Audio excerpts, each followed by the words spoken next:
Hi, my name is Catherine Went with Syscon, and thanks for taking a moment of your time.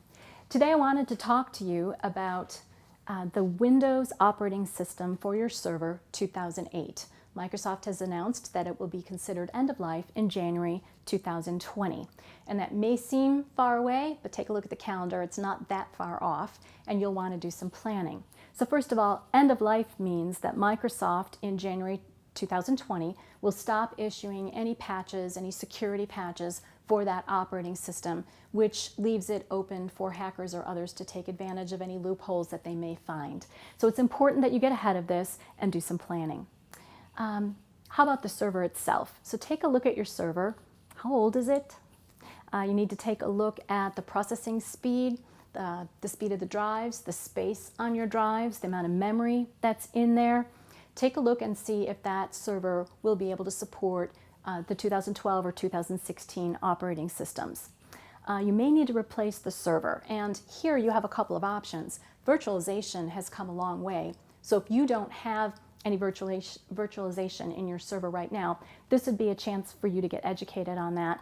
You can in fact have one or more servers virtualized on a larger box that has great resources. There's some software that does that for you, and that might be an option, especially if you have 2 or more servers in your environment.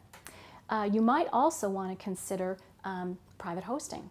So it may be that rather than make that capital purchase of replacing that hardware, perhaps you move into a private hosting situation where you're paying a monthly fee for access to the server, and all of the licensing and drive space and those things are handled by the hosting company. And you pay just that monthly fee for that, and they're able to add drive space or memory or users as you go. So now the next question, do you go to 2012 or do you go to 2016 operating system? Here are just a couple of guidelines for you. Make a list of your critical software on your server right now. Call those manufacturers and ask them if they're compatible with the 2016 operating system. This would be any middleware, any critical reports that you run out of special software. Go ahead and give those manufacturers a call. The second thing you'll want to do is make a list of your printers. Those old workhorses that we have in the office, they're awesome, but not all of the manufacturers are creating print drivers compatible with the 2016 operating system.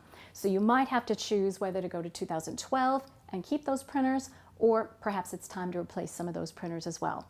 Lots to consider. We're here to help if you need anything, but definitely please plan ahead. January 2020, it's not as far as you might think. Thanks for your time, and I hope you have a great rest of your week.